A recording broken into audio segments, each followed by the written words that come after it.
Namaste. Welcome to this session. In the last session, we were considering the philosophical argument and refutation, etc., where the panpsychists were refuted by Vyasa's commentary, and at that time, the Vijnanavadi Bauddhas were the opponents, and their standpoint was refuted. Now, today we are going to consider the savichara, nirvichara, samapatti pair as described by Vyasa in his commentary. At the outset, let me tell you, in the savitarka-nirvitarka plane, there was something called Sabda-artha-jn vikalpa sankirnata. And then in the nirvitarka plane, the Sabda-artha-jn sankirnata and nirvitarka went away, and arthamatra nirbhasa and swarupashunya condition appeared, and therefore that was accomplishment of vitarka-anugata sampragnat samadhi, or that was the first phase of samadhi. Now this is with regards to savichara, nirvichara, for explaining the vicharanugata and onwards sampragnat samadhis. So there the three aspects were dealt with: the phonetic aspect, the objective aspect, and the jnana, idea, notion, concept, which is in mind, in the mind stuff, in the citta. And then these three things have a mix-up on launch of samadhi. And then when the samadhi is accomplished, the two aspects go away and only one aspect remains. And the transformation thereof was considered. Now here Patanjali says that being explained, this too is being explained. So now we will have to identify what are the three things here. Are they same? Are they Sabda-artha-jnana here too? Then if the same definition is there, then why it should be a different connotation? So, in savitarka-nirvitarka plane, being gross supports, there is Sabda-artha-jnana. But with regards to subtle supports, they are not Sabda-artha-jnana. They are something else. And that is really described by Vyasa in his commentary. And that's why Vyasa's commentary becomes very important here. So, let us see what are the three things which have mixed up in savichara plane, which later goes away in nirvichara plane. Because savichara is a raw condition on launch of samadhi, and nirvichara is a ripe condition on fructification of the nirvichara samapatti. Now the objects here, as mentioned in the first sutra of samapatti, Grahitru, Grahana, Grahya. So let's try to understand the sukshma vishayas of this samapatti with regards to Grahya, Grahana, Grahitru. And they should be subtle, not metaphysical gross, but metaphysical subtle. And we have seen what are the metaphysical gross in savitarka nirvitarka plane. Those were 16 principles, which were Grahitru, Grahana, Grahya. And now here again Grahitru, Grahana, Grahya, but subtler version of those classes are supports of savichara, nirvichara pair of samapatti. So, what are the grahya vishayas? they are tanmatra, infra-atomic structure of elements. What are grahana? What is grahana-savichara? Grahana-savichara is anthkaranam. And what is Grahitru-savica? It is asmita.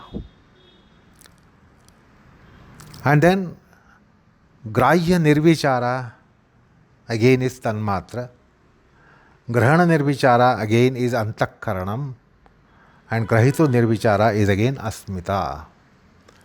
So, in savichara plane, they just get mounted on citta, and in nirvichara plane, there is accomplished phase whereby there is transformation of yogi's citta into those supports. So, it clearly shows that support of savichara, nirvichara, samapatti are totally different than savitarka, nirvitarka plane, although both are with reference to grahya, grahana, grahitru. Now there are grosser versions of grahya, grahitru, grahana, and here they are subtler aspects of grahya, grahitru, grahana. So this should be clear in mind as to what are the supports. So tanmatra are 6, and anthkaranam is 1, and asmita is another subtler aspect. So there are, in one sense, 5 tanmatra plus 1 anthkaranam and 1 asmita.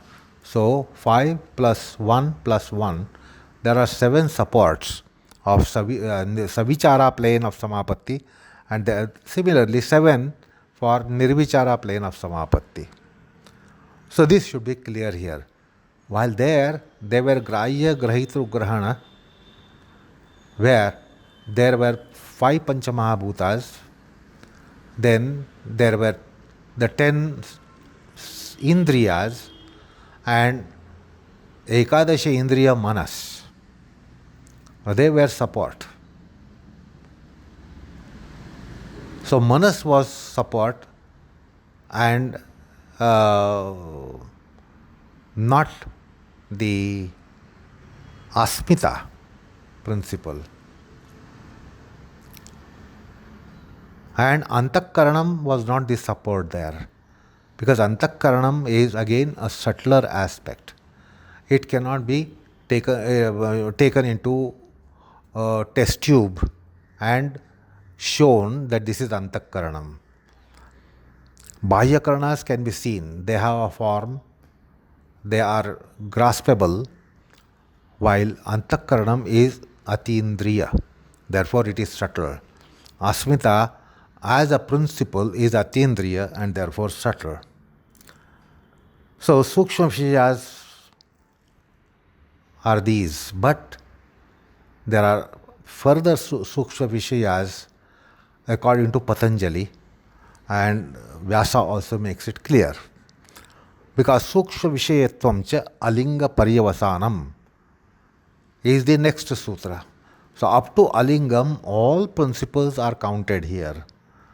So in the sukshma vishayas, we also have to count, apart from tanmatra, asmita, we have to count the buddhi tattva, pradhana tattva, sukshma dharma tattva, and the purusha tattva, ishvara tattva.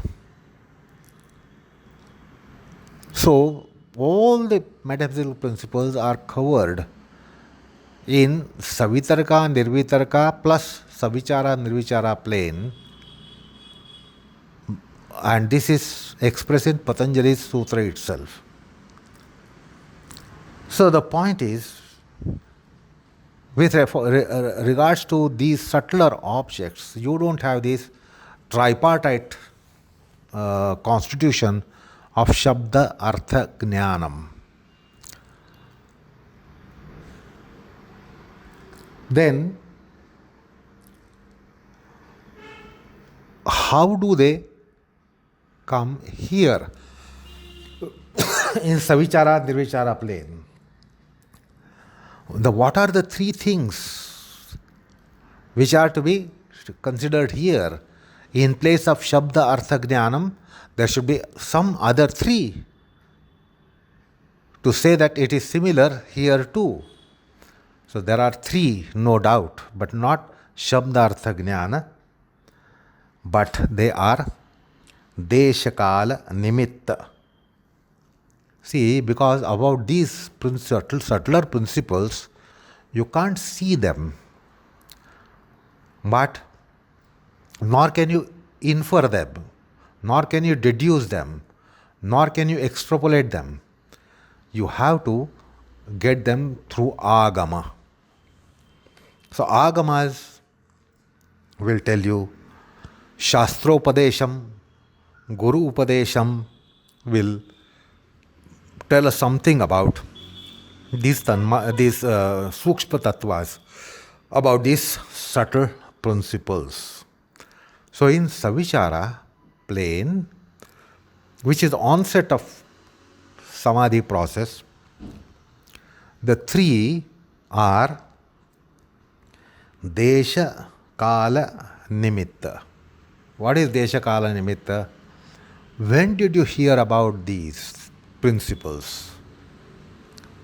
Because it is not that something you have seen and therefore you have registered in your citta, or something you have inferred and therefore you have registered in the citta, or something out of intellectual process you have conceived and therefore you have registered. So it doesn't take place like that. There is no empirical instrumentation here, except that there is shravanam. Not darshanam, but shravanam. Shastropadesha, guru upadesha. Now shastropadesha or guru upadesha, that is testimonial aspects or very instructions coming from the guru, would be at some time and space. So somewhere you will have heard about it. There might be one or two or 10 or many places where you will have heard about tanmatra, asmita tattvam, etc. Or there will be places that you heard in particular place, or then you heard in so many places, maybe one or two places or 10 or 20 places you heard about it. So time and space, they are registered. As to when did I first hear about Atma Tattva? It was by reading Bhagwad Gita, or it was by hearing pravachanam on Bhagwad Gita, or on hearing about Upanishads, or hearing about Sankhya Shastra, or hearing about Yoga Darshanam. That somewhere you will have to hear about it. Now this is not something that you hear and then you see, or you see and then you hear. There is no seeing. You don't see them. These are only heard. These are Shabda Vishayas. They are only heard. And therefore there is some kind of reference to Desha, Kala, Nimitta. I heard here, here and here and here. I heard about it at these times, or these many times I heard about it, or with a circumstance that I heard. I happened to attend to a pravachanam. Maybe it was a Ramanomi, Navaratri, and then I heard about it. Or I went to Kashi, Banaras, and I heard about it. So this will be in your memory, as to where you heard about it or where you read about it. So there is Desha, Kala, Nimitta. Time, space, situation, these things are registered in the mind. I read this in Bhagwad Gita.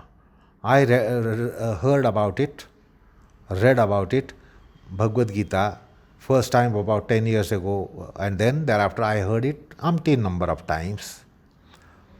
So also by certain circumstance, you read Bhagwad Gita or you heard Bhagwad Gita. So these sanketa are registered in the mind.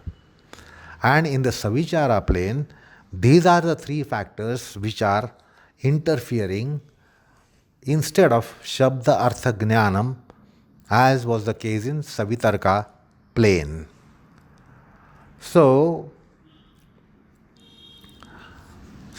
these are Desha-kala-nimitta sanket. They will be in your mind. And when you are launching your meditation, then those things will be still there. And when the meditation becomes ripe and profound, they too will go away, and then just the support of the nature of tanma and asmita, or atma, paramatma, buddhi tattvam, pradhana tattvam will be there. And then there will be transformation. So prior to transformation, these are some kind of interferences of references. And then those references fade away when the Samadhi process is getting accomplished.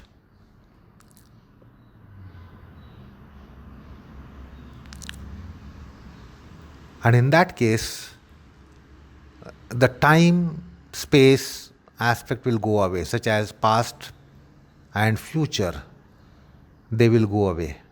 The time reference will go away. The kala reference will go away. Desha reference will go away. And nimitta, that also will go away.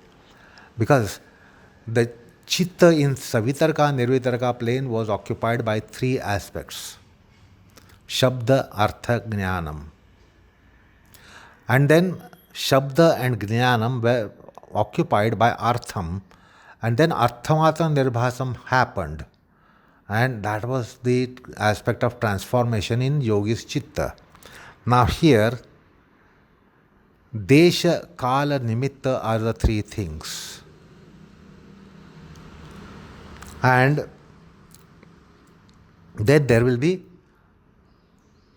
time transcendent condition, space transcendent condition, circumstance transcendent condition. So at that point in time, the citta is totally occupied, sarvatha occupied, totally, completely, absolutely completely by the support. So there will be no vyakta dharma sapekshata, it will be vyakta dharma nirapeksha, as Vyasa describes. Sarvatha means vyakta dharma nirapeksha. Sarvataha means desha kala nimitta nirapeksha. And shanta udita avyapadesha, etc. being transcended. And then it is sarvadharmatmaka nirvichara samapatti. So we can see the distinction between savichara and nirvichara. The three factors of savitarka and nirvitarka come in different way here because these are subtle objects. So basically we have to understand Desha kala nimitta anubhava. Because when we hear about subtler aspects, what is registered is also the Desha kala nimitta anubhava. We experience something after having heard about Atma, after having heard about Paramatma, after having heard about subtle principles, nominal principles, not phenomenal, unphenomenal principles. So they all go away, and there is only arthamatra nirbhasa, and that is samadhi alambanam, and the vichara anugata, ananda anugata, asmita anugata samadhis would be actualizing. So there will be again arthamatra nirbhasam and swarupa shunyam.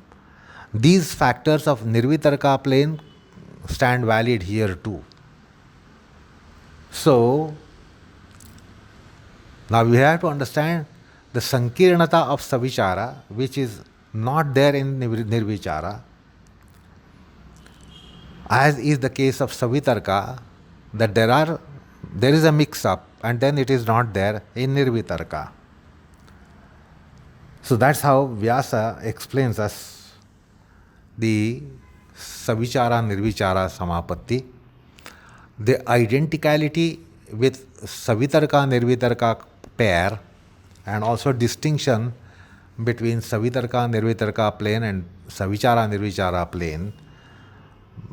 That is why this is another pair of samapatti, not the same pair of samapatti. So it is Vyasa's commentary which really divulges us about savichara nirvichara.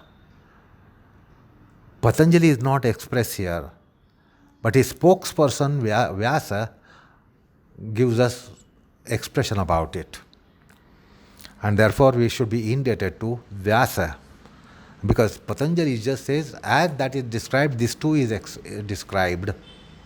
But then these are two things, savitarka, nirvitarka on one hand, savichara, nirvichara on the other hand. These are two things. But as is the first one, so is the second one. That means there is similarity. But then because it is first one and second one, there is also dissimilarity. So what is the similarity and what is the dissimilarity? What is the commonality and what is the uncommonality has been divulged by Vyasa. And therefore, we are able to have some idea about savichara and nirvichara plane. So, here also the yogi gets transformed, in the sense, yogi's citta transforms into the form of supports of savichara nirvichara. And their only object or support is the locus for transformation and not other aspects. So, in Maniprabha, one of the glossaries on Vachaspati Mishra's commentary, it says, Teshu eva sarva visheshena shunyeshu arthamatreshu paramanushu ya samapattihi sa nirvichara sa khalu satyarthamatra swarupa samadhi prajna swarupashunyeva nirbhasate. So he makes it clear that it is with regards to sukshma vishayas, that means sarva visheshena shunya. They don't have attributes and characteristics by being very subtle. And then arthamatreshu, there is only arthamatra nirbhasam with regards to paramanu, paramanu, and that is this nirvichara samapatti. And sa khalu satyarthamatra swarupa. So it is satya prakashaka samapatti. And also swarupa shunya iva samapatti. Therefore it is samadhi. So we were trying to understand the pair of savichara and nirvichara with the delineation that I made here. So, to sum up, we can say that there are savitarka samapatti, nirvitarka samapatti, savichara samapatti, nirvichara samapatti. So, in one sense, there are four samapattis.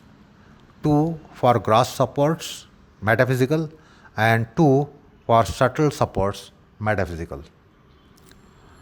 So Savitarka Samapatti is, to recapitulate, it is with regards to sthula, that is gross, metaphysical principles such as Panchamahabhutas, the five elements.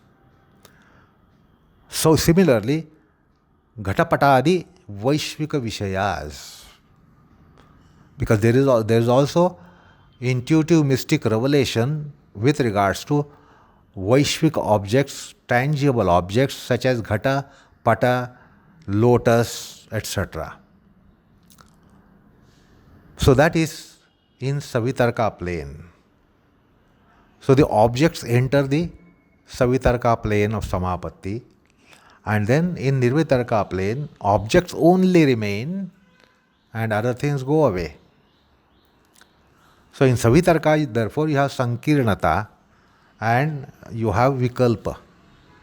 While in Nirvitarka, the objects are same, supports are same, but the Samadhi Prajna is completely bloomed and blossomed. The Prajna is completely blossomed, and then it takes the form of support, tadakara patti, and therefore that is tanmayata, tasthata, tadanjanata, and swarupa shunya eva. So all that has been discussed and described earlier. So that is how the Nirvitarka Samapatti is. In Savichara, it is with respect to subtle supports, subtle metaphysical supports. They are agochara. They are not gochara, they are agochara. Gochara means graspable to senses, graspable to mind, and graspable to intelligence. But these are not graspable. So they only have to be heard.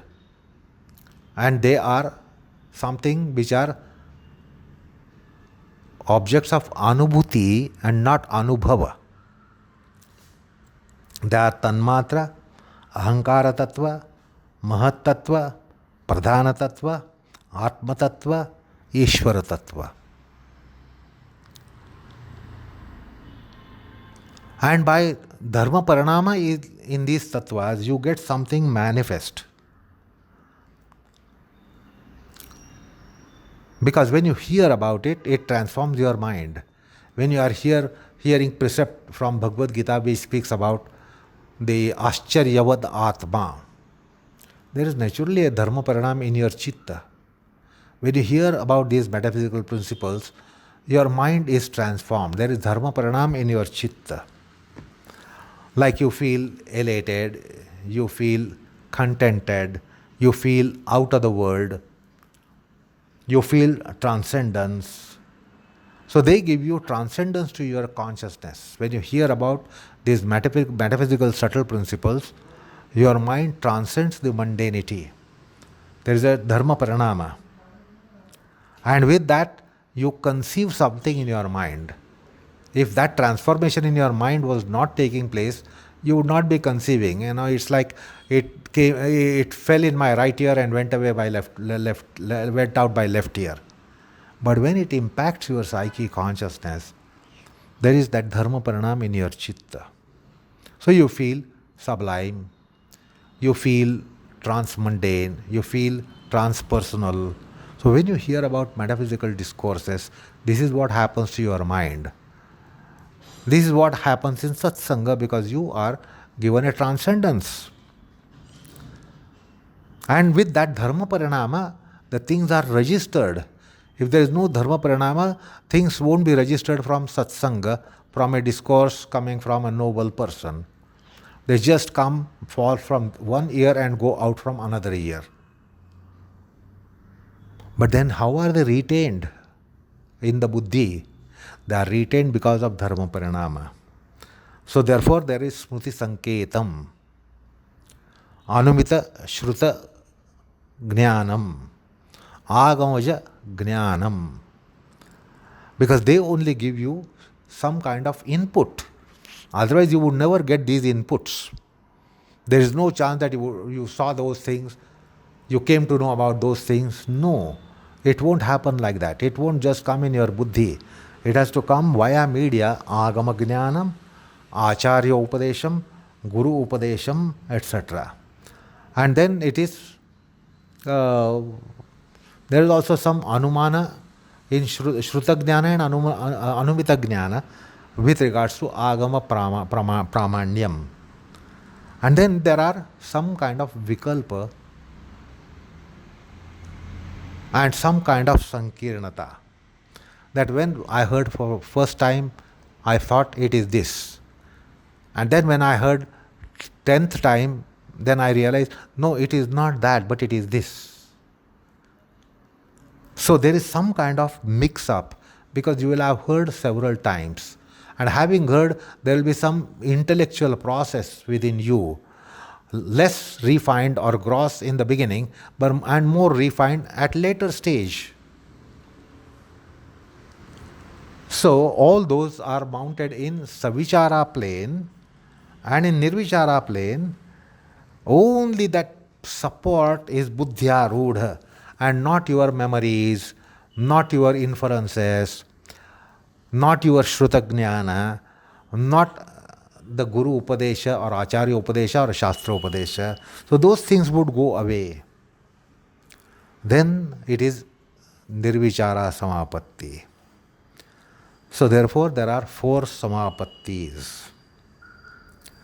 And all these savichara, nirvichara, samapatti are with regards to sukshma tattvam, which Patanjali says in 1.44, sukshma vishayatvam cha alinga paryavasanam. Sukshma vishayas up to the subtlest of the subtle, alingam. Subtlest of the subtle, purusha tattvam. Subtlest of the subtle, ishvara tattvam. So all those are included here. So this is what we have got to understand with reference to savichara, nirvichara plane of samapatti. Now I have been telling you that these have connection with vitarkanugata sampragnata samadhi, vicharanugata sampragnata samadhi, anandanugata sampragnata samadhi, and asmita-anugata sampragnata samadhi. This is not my view. Patanjali himself has made a statement in an aphorism which is 1.47. Ta eva sabija samadhi. Sabija samadhi means sampragnata samadhi. And he says these are sampragnata samadhis, that is sabija samadhis. So Patanjali himself is express about that these 2 pairs of samapattis, which are 4 samapattis, are nothing but 4 sabija samadhis, namely vitarkanugata, vicharanugata, anandanugata, asmita-anugata. That's why I right in the beginning said we are going to consider the psychology of samadhi, mindology of samadhi, chittology of samadhi. So this is how the 2 pairs of samadhis are explained. Now coming to nirvichara samapatti, that means the final phase of samapatti, which is with reference to all the subtle metaphysical adhyatmic principles. It is not just that yogi has transformation and has a intuitive mystic realization. Like it happens even in nirvitarka samapatti, that there is transformation of the citta, and yogi has intuitive mystic realization by becoming those principles. So in nirvitarka, yogi has only transformation into the supports of samadhi. There is mere transformation.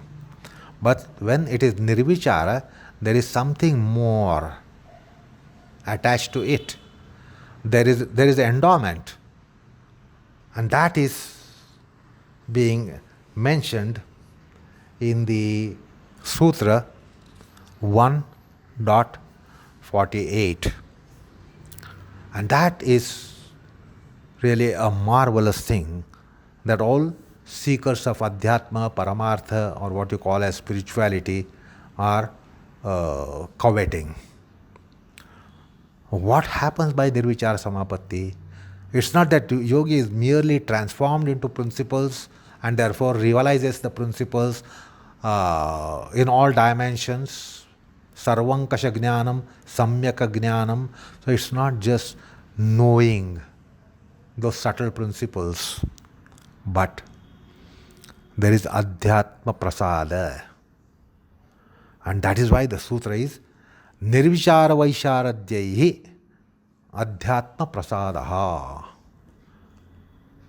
So samprajña samadhi fruit is being mentioned now.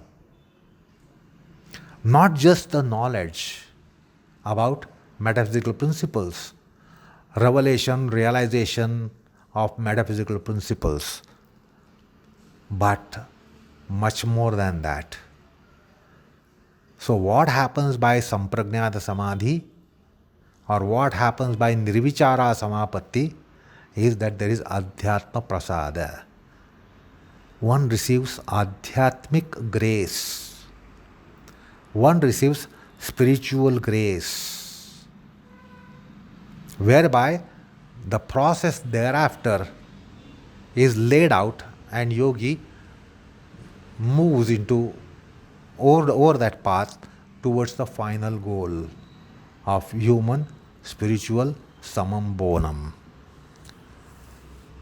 So it is not that yogi is merely in that inexplicable bliss of samadhi. It just doesn't give that bliss.